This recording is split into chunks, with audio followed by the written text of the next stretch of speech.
Good evening and welcome to Never Seen It. Okay, that's enough of that. It's a podcast about movies that we haven't seen yet. I'm one of your hosts, Betsy, and with me is Trent. Good evening.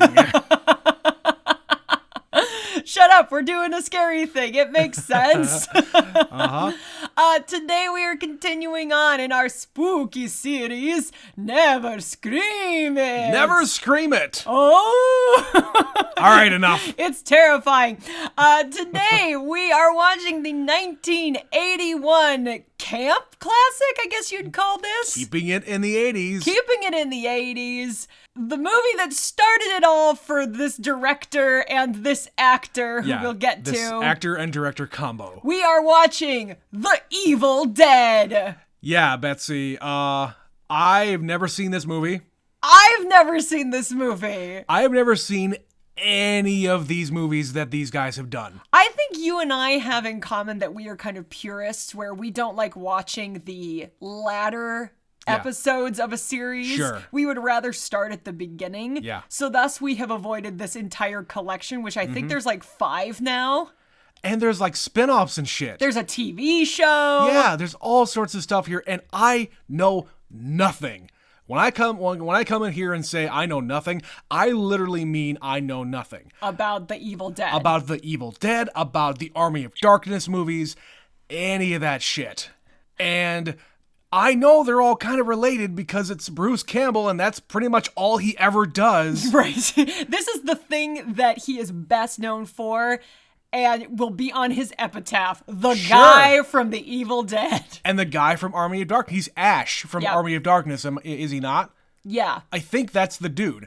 And there's also like crossovers between Evil Dead and Army of Darkness. I don't know how they make that work. I thought it was just a sequel. It's not anything to do with it. There's something called Ash versus Evil Dead.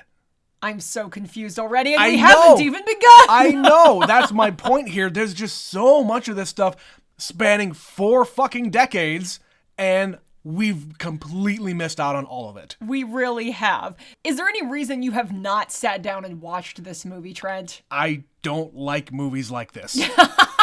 It's a pretty cut and dry thing.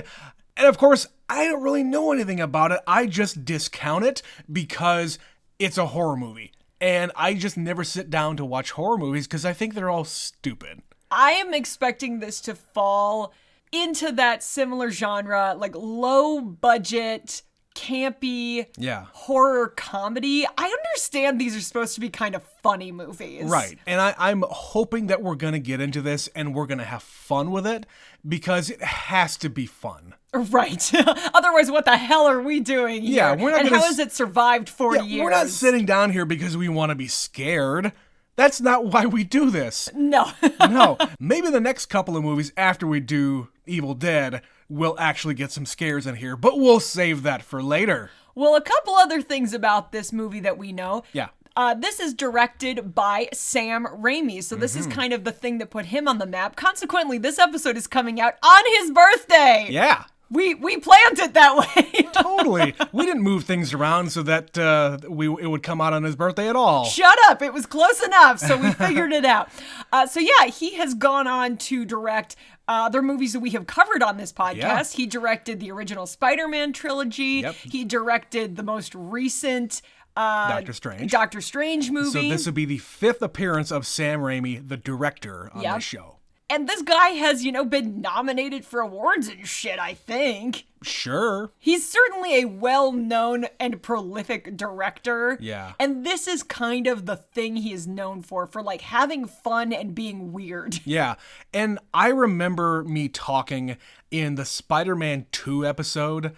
There's a scene in like a hospital or operating room where it really looks like something out of one of these other movies. Yeah, even though I've never seen any of these movies before, I just kind of know what he's known for, and that's what I took out of that. And it didn't fit into a Spider-Man movie at all, and it doesn't really seem like he cares. Like, they put fucking zombies in The Doctor Strange movie, the most recent one. Because shut up, we want to have some zombies. Right. I don't get it, but okay. They just let them get away with whatever. I get it. Yep. The other thing is, this is the second time we have included a movie that is rated NC-17. Yeah. Now, this is 1981 NC-17, which could skew a lot of ways because they didn't have the full scope of ratings. Like, it was pre-PG-13 existing. Right. There was the G, there was PG, there was R, and did they still have rated X back then? I think they did. I think this is probably around the time they started transitioning out of having R and X and started having things in between. Like, rated X, I believe, still exists. It's just mostly porn. Sure, where there's actual sex acts happening on screen. Correct. Yeah. So I don't know what to think about that because that might be a retroactive rating where they have gone back and given it that. I think it's because of the gore. Sure, and I imagine that in 1981, when this movie came out, it did not get a wide release. Oh, I'm just gonna say that. No. This movie has like gotten this cult following. There's been so many different sequels, and even like remakes. There is a newish movie called Evil Dead, not The Evil Dead. No. Just Evil Dead. You need a distinction. It's how they have like The Fast and the Furious and Fast and Furious. That's a completely other naming convention we're not gonna get into again. Anyway. But yeah, the NC-17 thing, I believe they would have given it to it after, like well after it came out. And what else do you give this movie? Now, of course, this is before we see everything about it. But in 1981, what movies are out there doing this kind of thing? It's all low budget, midnight B movies. And this is before B horror movies. This is before all the Halloween movies. This is before Nightmare on Elm Street. The Halloween movies were out already. Did they come out in the 70s? Yeah, the first couple came out in the 70s, or at least the first one came out in the 70s. Okay, all right. But we were getting into the era of like Jason and Freddy Krueger. That stuff was still a few years to come. Sure. So this was kind of ahead of that wave. Okay. But this probably birthed some of that wave. But it was pretty trendy in this like community, in this subgenre of films. And I'll be honest, to make something like this. I am completely jealous of people who love these movies. I just wish I would have gotten into it much, much earlier in my life, because then I would have been able to follow it and not have fucking 100 movies that I've completely missed out on. And I'm hoping that I really enjoy this. Well, let's find out. Let's see if we can ride the wave of The Evil Dead. We're going to go watch it, and we will be right back.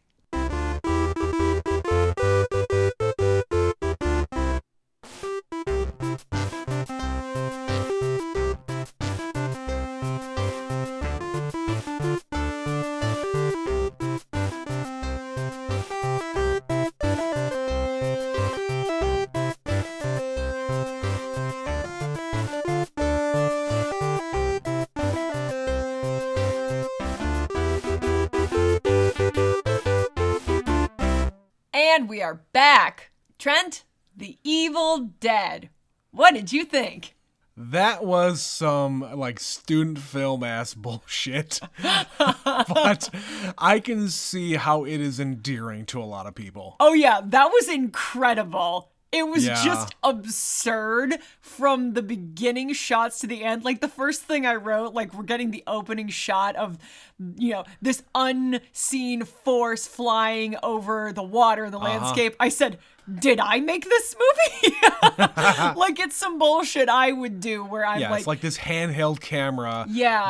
That is, like, literally, I looked this up. That is Sam Raimi in a little dinghy being pushed... Beautiful. By Bruce Campbell. Beautiful. Across the water. I love everything about that. Yeah, this is definitely some kid who liked to make home movies. With his buddy. Yeah. Making a major motion picture that he's hoping will get picked up. He thinks, he likens it a major motion picture, and it turned out to be one. Right.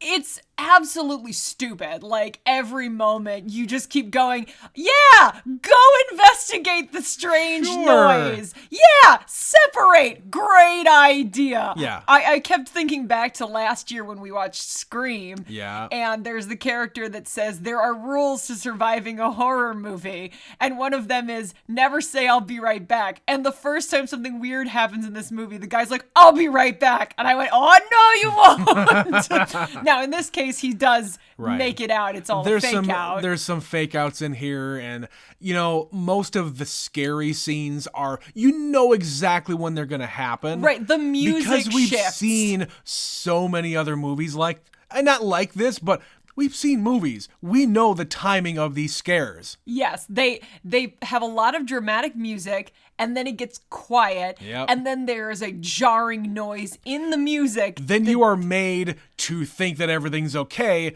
but then it gets you. Right. So there was nothing scary about this because I was literally leaning over to you going, there's a jump scare coming.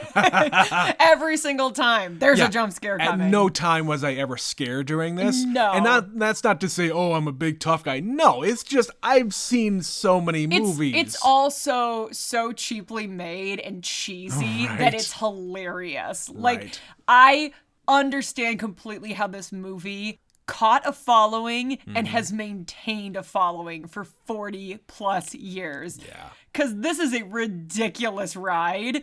But by the end, I was like, I'm so invested in this now. Like, when it got down to the last man standing, so everybody is dead or possessed, and Bruce Campbell is like frantically just like wide-eyed and sweaty and covered in blood looking around the house.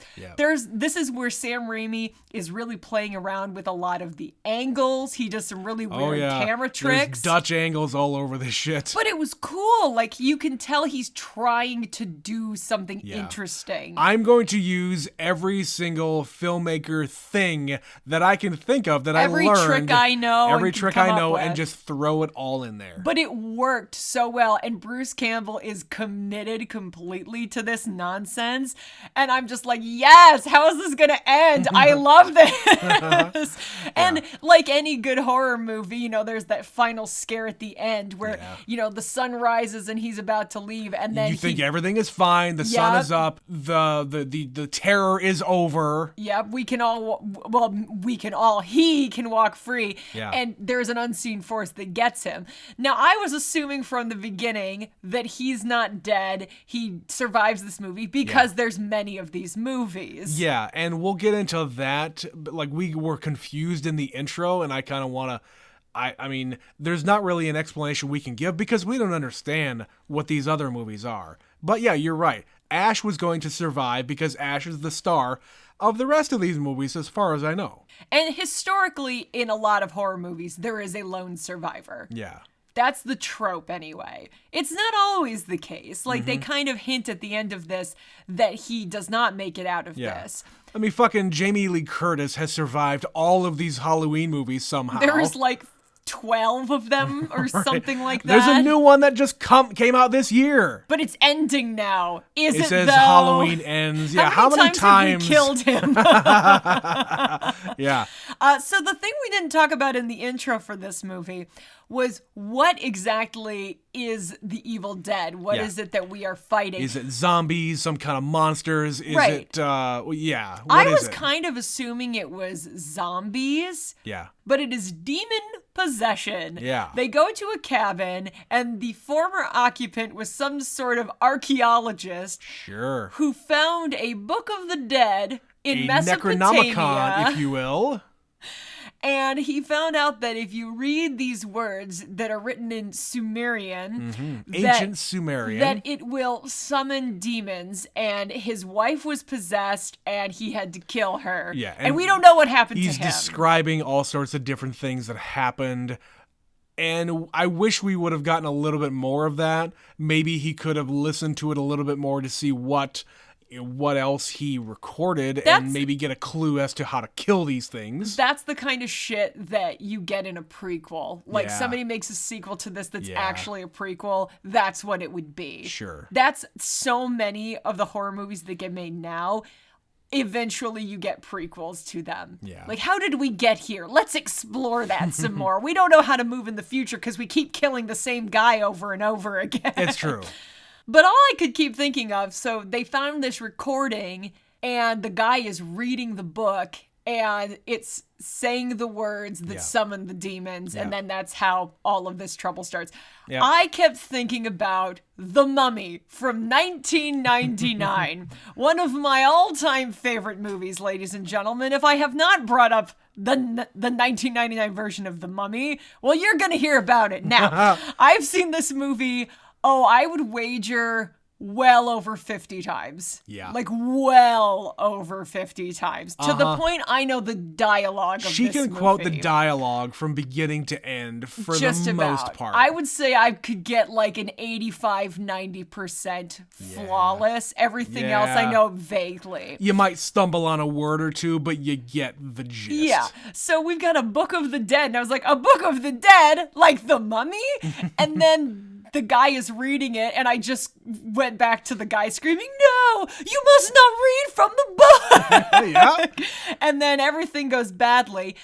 And there are other references to that movie. Like, there are other references to The Evil Dead that I was noticing in The Mummy, like the correlation. So near the end, when Bruce Campbell's on the ground and you've got Cheryl beating him with a poker and then Scotty has him by the ankle. Yep. That's like the scene near the end of the climax of the movie where Brendan Fraser's character is on the ground and the mummies like have him and they're about to drop a big stone on him. This is almost shot for shot the same. Okay.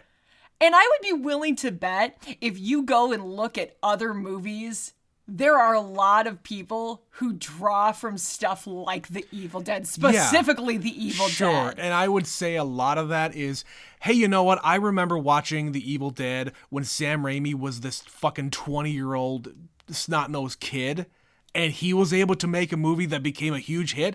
I want to emulate Sam Raimi, and I'm going to put my tribute to Sam Raimi in my big blockbuster movie. Well, and it's those kinds of movies like horror and action and comedy, things of that sort. And I would say this kind of movie, a horror movie, is probably the easiest kind of movie you can make, because the hardest thing to do is probably the props and like the blood and the makeup. Yeah, the thing I kept sitting here watching this movie thinking was, this is so low budget. Like, you and I could redo this shot for shot with almost no help from anybody. Oh yeah, we could have absolutely made this movie. But there's also this joyous lack of care for continuity. Right? I had to point out to you, there's a scene where Scotty goes to investigate a noise because, which is it, Shelley, I think? Yeah, Shelley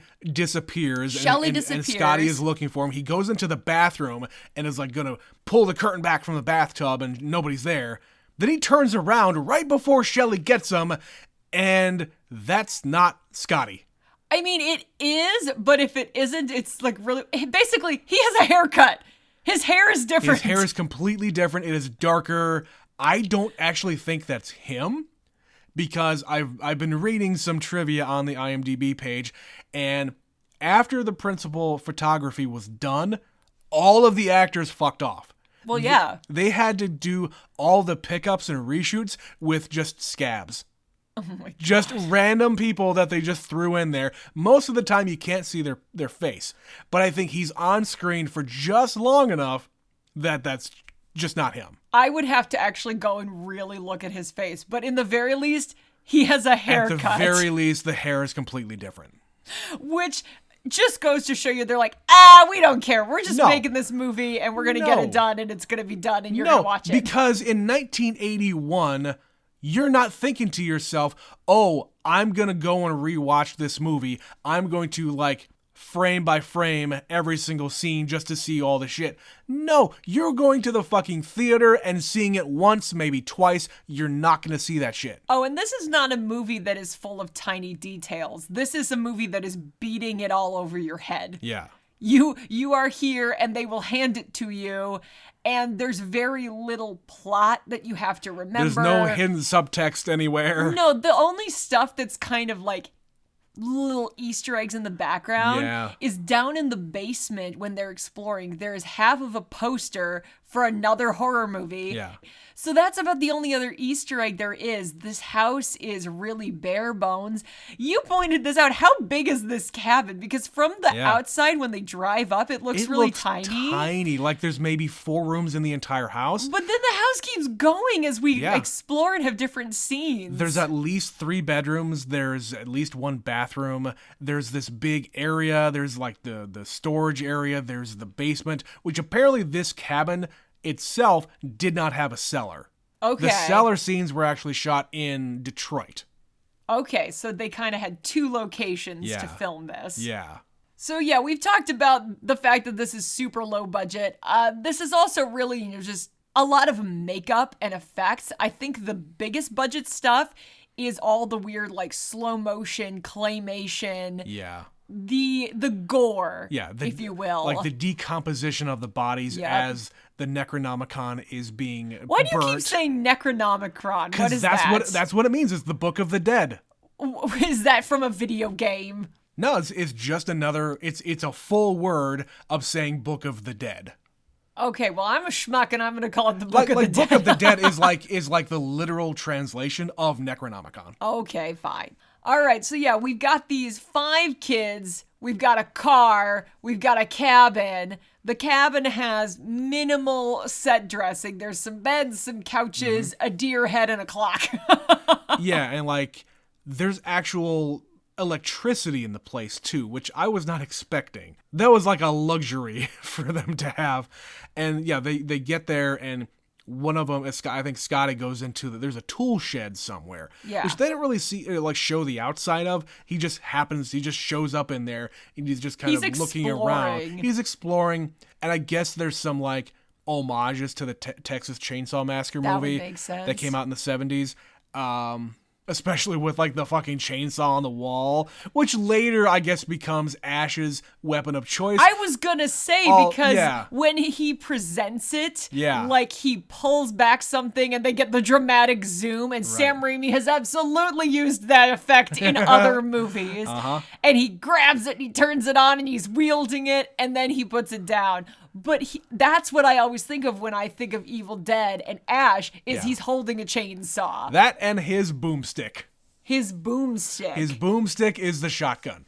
He calls it his boomstick? That's his boomstick. I've never heard that. I've only absorbed that through other media. Okay. Yes. I believe you. Yeah, and I don't know what movie it's from, but I'm fairly sure he calls it his boomstick. Perfect. So they find this creepy basement in the creepy cabin in the woods, and they read, well, they don't even read from it, they play somebody reading from the Book of the Dead. Yeah. The demons rise, and all the women in their group start being possessed. So first, the forest attacks Cheryl. Yeah, Cheryl is a stupid woman. Yeah, who she wanders hears out. things. I know you're out here, woman. What are you doing? Talking about? You're going outside in your robe, which I don't even know why you're wearing a robe, because you're fully clothed underneath. We need to have easy access for her tits to come out later. It's that kind of a movie. But she gets attacked, the woods don't want you to leave, and then later she becomes possessed by a demon that can just, have ESP and read all the cards or whatever. And like the whole possession thing, I don't really get, because there's no trigger that I'm aware of here that makes it all happen. Is it all, it's clearly not just the women, because Scotty gets possessed at the very end. Eventually after he dies. Yeah, he's more a zombie. I guess. But he is a demon. I don't really know. It's a little bit of a fine line in this movie. Yeah, I have no idea what is triggering this, because it can't be from like a bite or you getting stabbed by them or scratched by them. Like a zombie movie, you would get infected somehow. All right, so let's examine the facts. The first time we see anything odd, Cheryl is sitting by herself sketching. Yeah. And the location she is right above the basement. So I guess it's not that far-fetched to assume she's just like the closest to the source.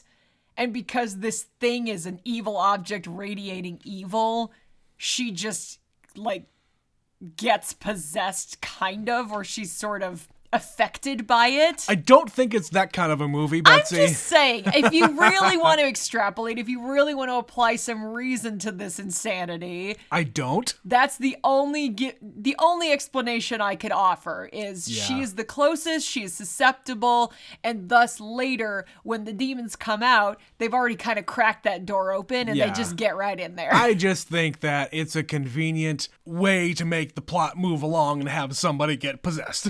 Well, and I pointed out, I said, well, she's going to be the first one to have something happen to her because it's two couples and then the odd woman out. Exactly. She's the sister. Is that Apparently, they don't even address that until like the end of the movie. Right. I just figured that she was a friend.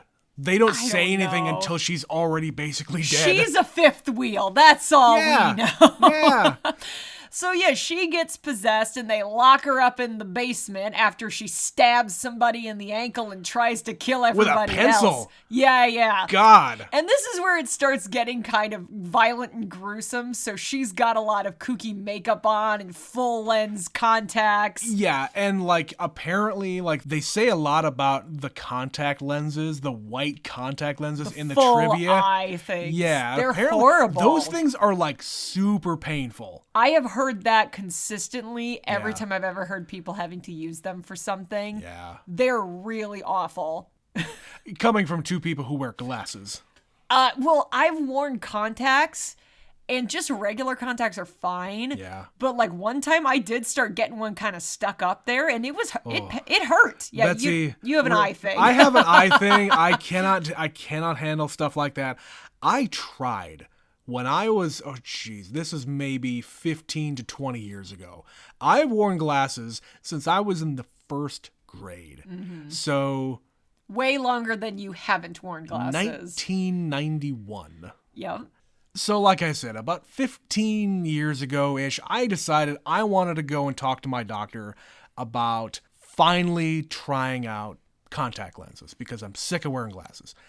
And I guess, fitted for them. I let them do all the things that you normally do. And they give them to me. They don't really give me a whole lot of, like, training and, instruction on how to put them in and, like, what I need to do to prepare.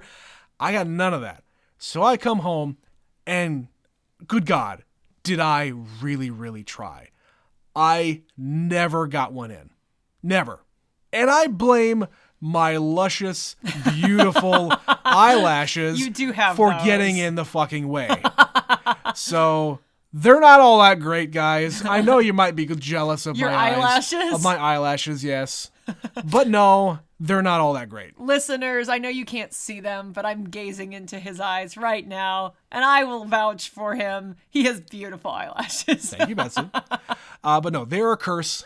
They're a curse. But going back to the movie, yes, the full contact lenses are really awful. And they're really effective in this. Yeah. You know, I believe you are possessed. But then they're just kind of wearing like gray makeup. Yeah. Their faces are just sort of painted. And like that character, the actress, like the progression all the way through, like she's like initially possessed and she's like floating in the air and moving like a puppet. Yeah. But then very quickly she progresses into like this uber demon when they put her down into the cellar. And she's kind of like the Wicked Witch, just cackling, and there's like a man's voice, and she's just like, I'm gonna get you. Join us. Yeah, it's a lot of that.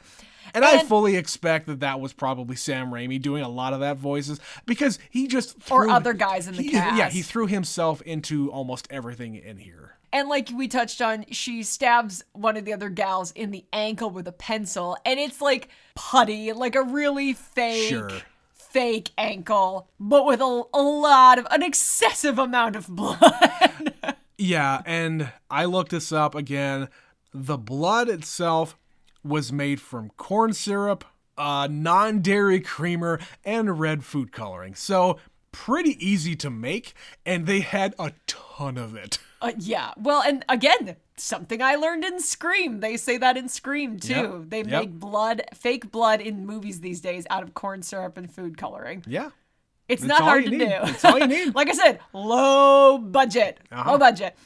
Yeah, and from here, it's just sort of a series of the next girl gets possessed and then, tries to kill everybody. So they kill her and chop her to little bits. Right, and like throughout the entire movie, there's like no discovery process. They're not trying to figure anything out. They're not trying to like listen to more of the tapes or go back down into the basement. How do we stop this? To find more evidence on what's going on, because clearly the guy who had this cabin knew something, but no, you get none of that. Right, and the explanation is you can't leave because the woods are possessed too. Right. So the bridge, there's one bridge and the bridge is out. Somehow the bridge is out. And the only other way out, the woods will attack you, so you're stuck here. And yeah, they chop up the other girl and they bury her.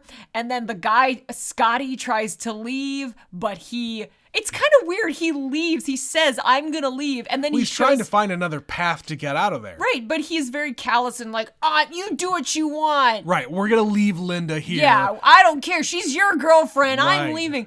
And then he just shows up again and he's clawed to hell and he's just like, the woods. Like, we didn't see any of that. Right. So it's just kind of a weird gap of he's just there again. And yeah, Linda, her leg is all messed up, so she can't leave. And Ash is, in love with this woman, apparently. I guess. They have, all the chemistry of two wet moths. But he goes to check on her, and there's another cool shot where he's, checking her ankle, and the little bitty wound expands kind of in, stop motion animation. Yeah, it, spiders out. Yeah, into, black veins, and then she pops up, and she's just like, ah! There's a lot of just women popping up going, ah! There's a lot of that. And yeah, when she's possessed, she just sort of sits there giggling and smiling. Right. And then a little bit later, he's like, good God, man. Bruce Campbell is doing not much here except just kind of reacting and having the reaction face. That's all acting is, Trent. I know, act and react, act and react. But he's got a great reaction face. He does. He's got a great voice. He does.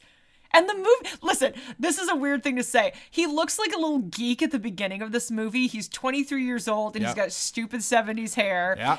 And then by the end of it, he's all sweaty and covered in blood and frantic. I'm like, how is it that he's getting hotter as this movie progresses? This is weird. I'm feeling strange things for Bruce Campbell. Speaking of 70s hair, Scotty, we were mentioning it while we were watching the movie. He's got a whole Harrison Ford thing going on. It's what everyone looked like. Profile, he could have passed for Harrison Ford's brother, or a body double or something. Body double. He's got the same kind of shirt on. He's got the same kind of hair. That's how everybody looked, though. We've watched 2 movies in a row now where everybody has feathered hair. Right. It's around the same time. So yeah, that was 82. I mean, this was filmed in 79 and 80, I believe. Oh, God. So, yeah, Bruce Campbell would have been even younger. He would have been about 20 when he did this. Yeah. Sam Raimi had just turned 20 when he started to make this movie. Wow. Yeah. Okay. Props to the 20-year-old Sam Raimi, because I will give you that this is a lot of work. Yes, it looks like a student film at times, but for a 20-year-old to pull it off and in a format that can be released. Right. With such little funding at all. So you just mentioned the filming and the format of it. They didn't have any money to really put this out on a real 35 millimeter print. Normally when they were making movies when they were in high school and college, I guess, they would make things on Super 8. Yeah, that's what everybody did. What everybody had. It was all this handheld thing you can just put on anything. But you can't put a Super 8 film on the big ass screen in the early 80s. So they ended up going out and just begging for money, taking out high interest loans, begging for money from friends and family. But it was actually Bruce Campbell that put up one of his family's properties in Michigan as collateral in order to get the final money to convert this over to a 35 millimeter print so that it could be put out on a wide scale. I wonder how much money this movie has made since that. Yeah. From beg, scrape, and borrow. Yeah, and because Bruce Campbell did so much in the production of this movie, they gave him a production credit. Because not only was he just an actor, he helped fund this thing, and he helped, like, do all the rigging. Not all the rigging, but he did a bunch of the rigging, like setting up the shots and shit, while they were filming it. There is a reason he shows up now in every Sam Raimi movie. I think Sam Raimi realizes what a debt he owes to that man. He owes his buddy a lot. Yeah. And they're friends. They've been friends since high school. That's amazing. I love that story. Yeah, that's fabulous. I didn't know that about them, that they went back to movies, like that they knew each other when they were just two dudes. Sure. Two dudes with a common love of B horror movies. And I think Sam Raimi's brother also got involved in the earliest stuff too. I think he's also a director or producer or something. Okay. Speaking of the production, we might as well just mention this now. The editor of this movie, I read, this was given to an editor somewhere, some company, some dude, but the assistant of this some dude was Joel Coen. Of the Coen brothers. Of the Coen brothers. That Joel Coen. Which really, when you say that, makes a lot of sense because the Coen brothers edit their own movies. Yeah. That they would start in editing and then make films themselves. And that makes sense because they really didn't start making their own movies until like the late 80s. Yeah. Like 85, 86, their first movie came out. They get a taste of it by doing all the editing work and then realize, oh, we're actually creative. We can make this shit. Well, and I feel like they probably have a lot in common with these guys because if they're from Michigan, the Coens are from Minnesota. They're both kind of small town, small Midwest. State, upper Midwest. What else have you got to do in those days? It's true. Make movies, man. So there's a lot of love and craft that came out of this campy masterpiece. Well, yeah, and there's so many other things that people got inspiration from. Like, I didn't know that a lot of these other, like, classic horror movies started in the 70s. I thought it was all in the 80s. No, I would say the really niche B ones, most of the ones that have been remade time and time again, started in the late 70s. So, like, when did the Night of the Living Dead come out? So that one is more like, I think, late 60s. Yeah. Yeah. But there's been this whole subgenre for ages, like The Blob. Steve McQueen is in The Blob, Trent. Before he mattered to anybody, he made The Blob. Before he was a household name, Jack Nicholson was in the original Little Shop of Horrors. That's right. You showed me that scene once. That was amazing. Like early 60s. So this genre has existed a long time. It's just how far people were willing to go with it. Sure. So speaking of going far, I am assuming the only reason this movie has got an NC-17 is because of how long they linger on the different things. Like, there is very much excessive violence in this movie, but it's also completely believably fake.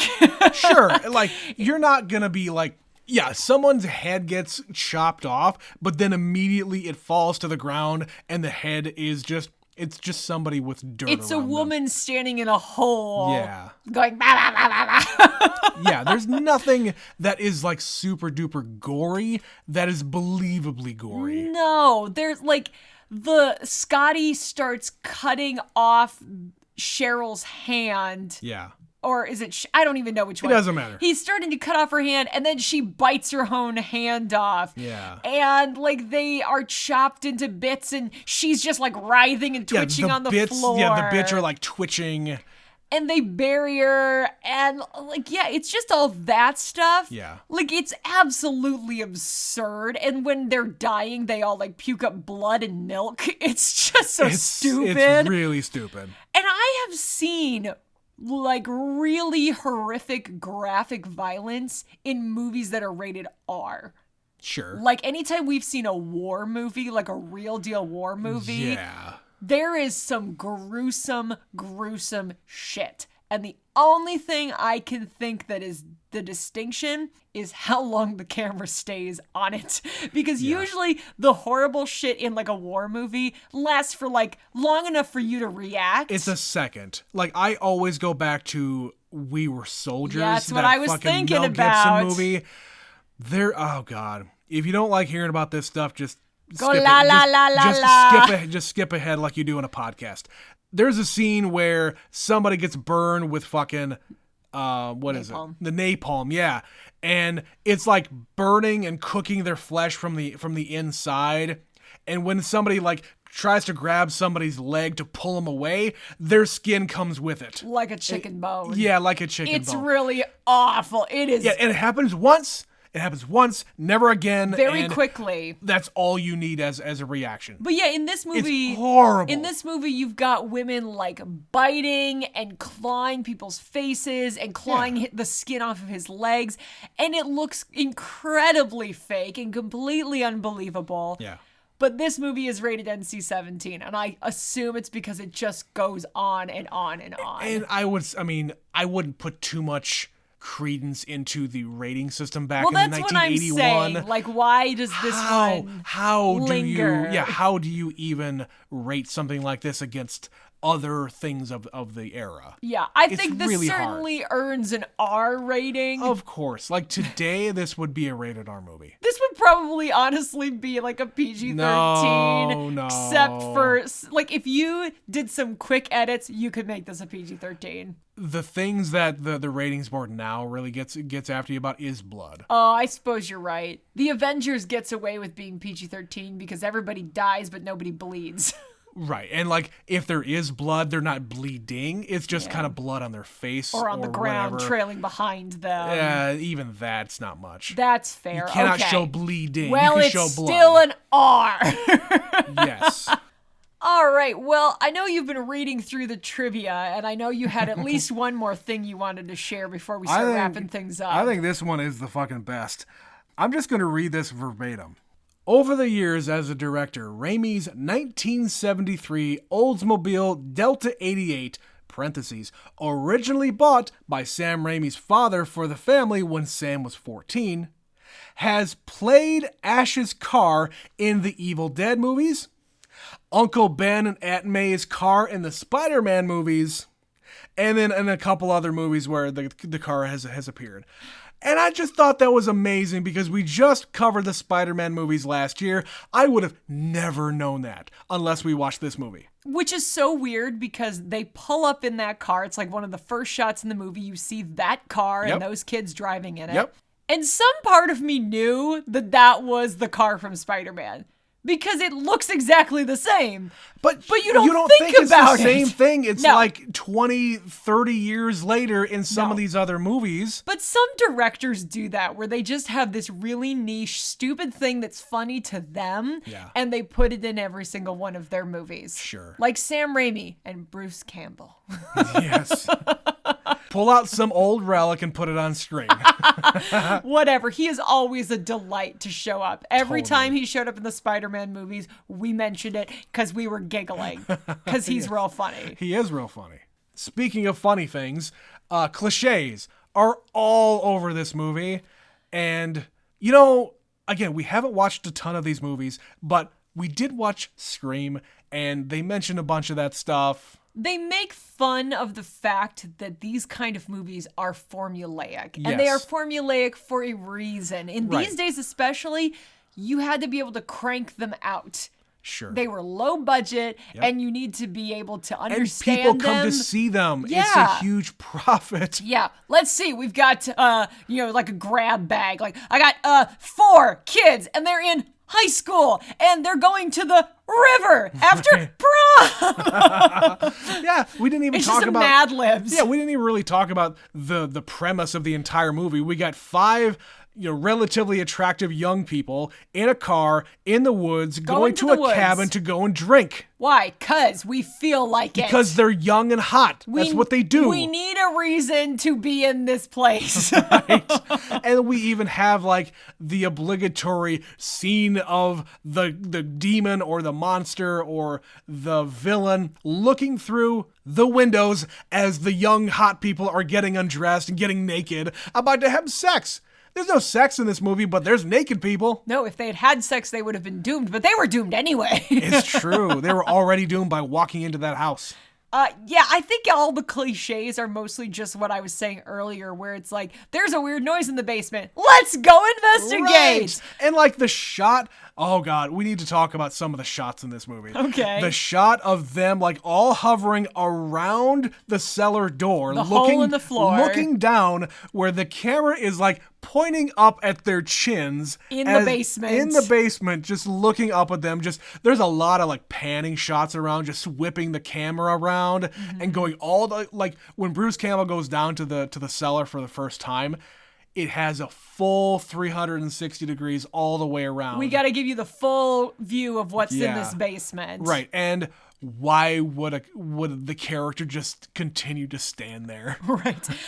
There's also the shot where Cheryl is adamant she needs to leave now. So, of course, what do? They separate from the group. Yep. The two of them get in the car and drive off. And the car doesn't start. Oh, yeah, the car almost doesn't start. That's another cliche. But it does start. Yep. And then there's a lot of fog and haze and just light from the headlights. How much stuff did they go through to make all that fog, Betsy? Several canisters. Jeez. 16 guys off the side of the camera just like making fog and blowing it in that general direction. Yeah. One thing you pointed out, there's a couple of shots of the moon abnormally large. Man. And you were like, you can see the screen. There's a rectangle. There's a rectangle like border around where the moon is being displayed, and it's either them literally projecting an image of the moon onto the trees, or they did a piss poor job of putting something over the top of the film to superimpose the moon there. I think it's the first thing, which it would explain why you can see it so well. Yeah. Because this is obviously not a high quality cut that we watched, but it's higher quality now on this TV. Yeah, we got a DVD copy of this movie, and it's not available for free streaming. We apologize, but at the time of this recording, it is not available for streaming. Just go pay the $4 or whatever it is. It's not hard to find. No, but they had mastered in like the early 1900s the art of like melding two reels of film together for special effects to superimpose things over the top. That I would be much more willing to bet a 19-year-old Sam Raimi just slapped a white projector board up into the woods and had a picture of the moon, and they projected it on the board, and they hoped nobody noticed the edges. But yeah, literally, the next time you watch this movie, if you haven't already, look for the rectangular outline around the moon. You will absolutely see it. It's like 2 or 3 times it happens. Yeah.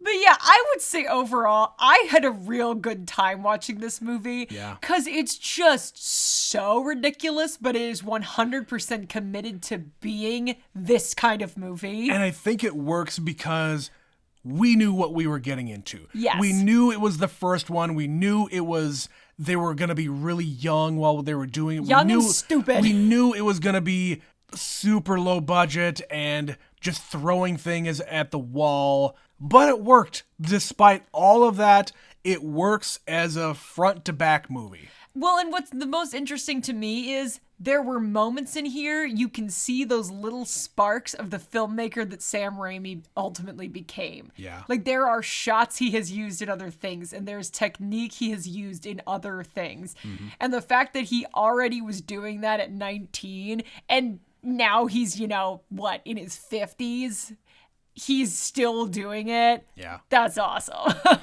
50s, 60s, I suppose. That's a guy who remembers his roots and appreciates it. Absolutely. And I believe guys like that will always remember where they come from and appreciate their fans who have been with them the entire way. Well, speaking of fans, we're going to change directions now. And since we're wrapping this up, throw it to our emails and comments section. So today we do have a comment from Sam. we got on our Facebook page about Gangs of New York.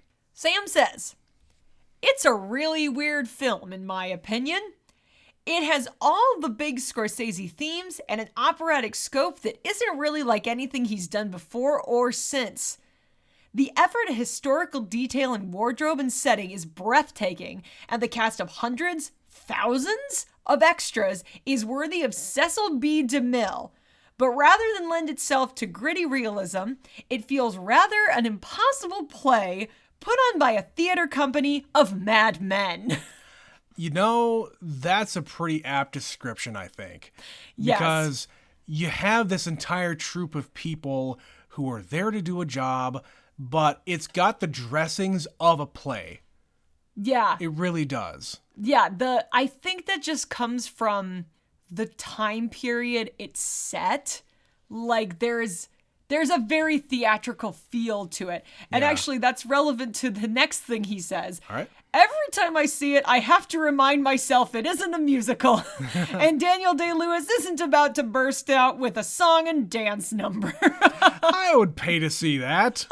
Him as the butcher just singing about whatever he's fucking doing. "It's the gangs of New York. Hey, hey, hey, it's the gangs, the gang." That's a terrible song, and I'm sorry. I apologize. Betsy has seen musical theater before. He continues, "Leonardo DiCaprio's Hollywood Irish accent doesn't help this feeling. It's not a bad movie, but I don't think it really does what Scorsese was trying to do, which was give an origin story to the city that's been the backdrop of so many of his films." So yeah, if you go back and listen to that one, I think we both kind of felt the same, where it wasn't a bad movie, but it was just sort of all over the place and left us feeling a little like, what's wrong with this It didn't thing? have any focus. No. Like, I don't know what you're trying to say. Are you trying to give a historical account of New York City, which you did some of that? Are you trying to tell the tale of the lowly Irishman in New York City? Okay, you kind of did that. There's just so many different things that he's not focused on anything. And then the climax of the movie, it's just like, let's throw everything together all at once. Right, and a lot of that just wasn't earned. And again, it's the thing where it's kind of the comparison to West Side Story, you know, "The Jets are gonna have their way tonight." Another song. The two gangs are going at it. Sure. Yeah, you could have absolutely turned that into a story like that, where there is these dueling gangs and they're having their little musical number at the end. You got Steven Spielberg doing West Side Story. I would have much rather seen Martin Scorsese do a take on West Side Story. It would be much more violent. Yes. And they would say the F word a lot. They didn't say the F word in West Side Story. No, they sanitized it because Spielberg doesn't really do that. Yeah. Not when it's unnecessary. Name me a time outside of maybe war. Steven's, like Saving Private Ryan. Yeah, war movies. Yeah. Yeah. He doesn't really do that. Whatever. He's an old-fashioned kind of guy. Well, thank you, Sam. We appreciate your comments Sam. on that movie. And if you'd like to be like Sam, or like our super fans Stephanie and Nicole, or our distinguished contributor Mitch, you too can reach out to us. You can send us an email, neverseenitpod@gmail.com. You can send us a comment or a message on Twitter, neverseenit_pod. You can also do that on Facebook and Instagram, neverseenitpod1. We check those daily, so feel free to reach out to us through any of those mediums. You can also support the show by clicking the link in the podcast description on Anchor. So that's going to be it for this one, guys. Yeah. But we've got 2 more in our Never Scream It movie series before we lead up to Halloween. So you look forward to those. We are going to be going very much into the modern times. We've already spent our time in the 80s. These next 2 are going to be modern. So with that, this has been Never Seen It. I am Betsy. And I'm Trent. And we will catch you next time. Woo! Bye.